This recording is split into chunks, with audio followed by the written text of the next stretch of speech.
Well, actually, I went a little bit too far, but go dogs, right? Go dogs, right?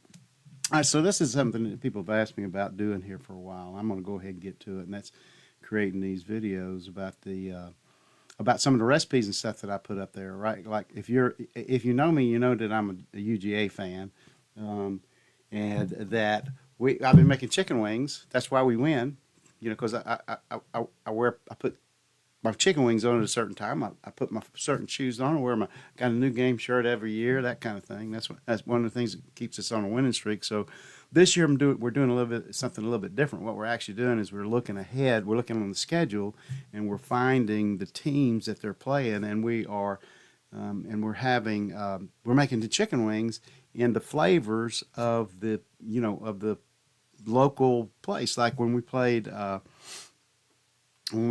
Tennessee, or not Tennessee, yeah, University of Tennessee Martin, that's a whiskey town, right? So or whiskey state. So we made chicken wings with honey whiskey chicken wings, and they were good. So the last week, if I don't know if you know it or not, but Ball State is in Muncie, Indiana. So I didn't think there was going to be any chicken wings in Indiana. To be honest with you, I didn't think I'd be able to find anything, but I did, and it was called Muncie's Famous. It was originally opened in like 1966, and it was Muncie's Famous Chicken Wings, which is now Lee's Famous Chicken Wings, and the recipe to that one that we made, which is what I'm going to go over in this video. But the recipe to that is below, because recipes are good, but if you really want to have something that people like eating, like what my phrase is, if it tastes good, swallow it.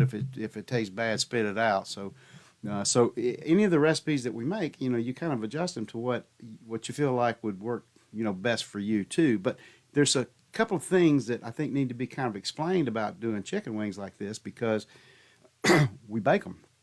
I don't fry them.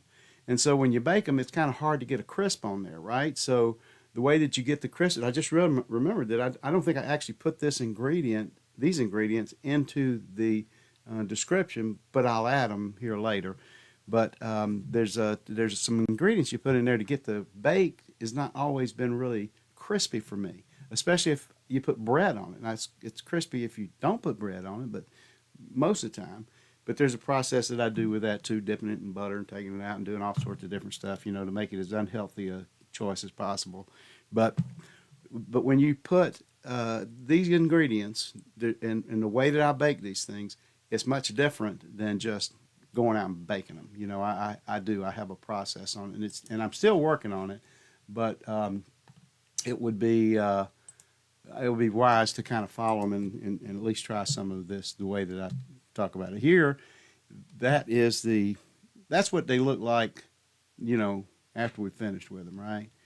Now the first thing you want to do is thaw them out, and you want to take them and pat them dry, and put them in the refrigerator. After you do this, this is the ingredients, the two ingredients that's not added in this. Like it's in the recipe, it's in the ingredients of what I've got up there. But the two ingredients that are missing that's not in there are cornstarch and baking powder.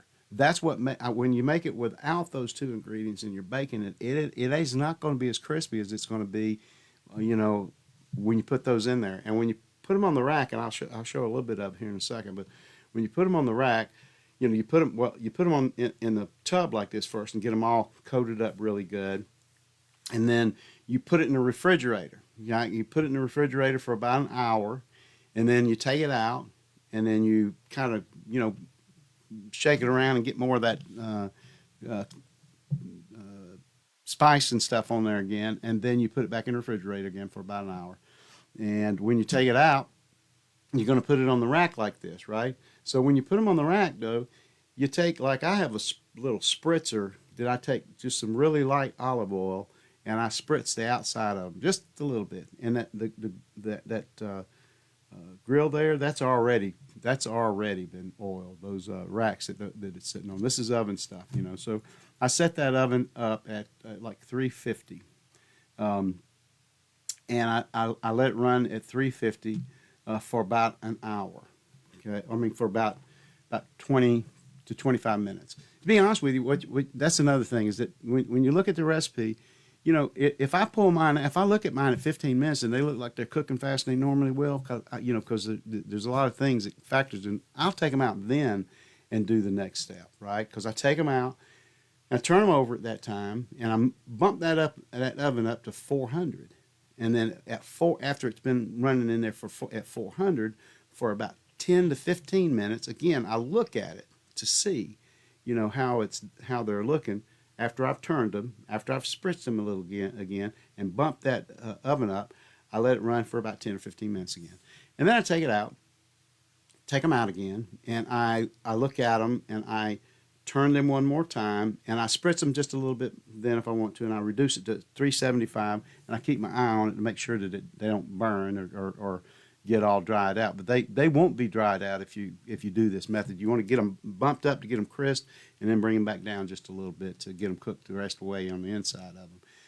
And this is when you make the this is the sauce. This for the one that we used last week, which was the Lee's Famous Recipe, which is in the thing. You put it in a pan and you melt that butter and you stir it all up, and then that's what it looks like. Stir it up, and all the ingredients are in the description there. And then when you finish with that, you put them in a pan and just or a bowl like that, and you stir them around and get that sauce all over it. These were really good. I mean, I was surprised by how good they were, because I just wasn't expecting. I'm not a vinegar person, right? I don't really like vinegar. At least I didn't think I did.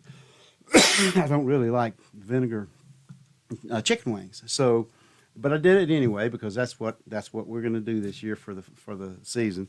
But this week is we're playing South Carolina, so it's going to be. I guess I'm going to have to start liking vinegar in some way, because this week is South Carolina.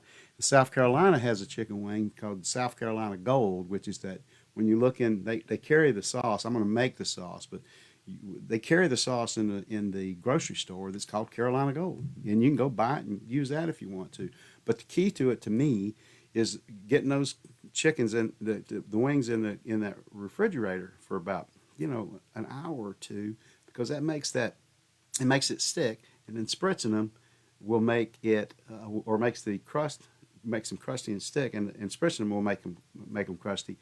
Do not forget the baking soda and cornstarch, because those things are really important. Now, since this is the first time I've done this, it's been a little bit awkward for me, because I do have some music that goes for both of these openers and the trailers. Make sure you watch the trailer.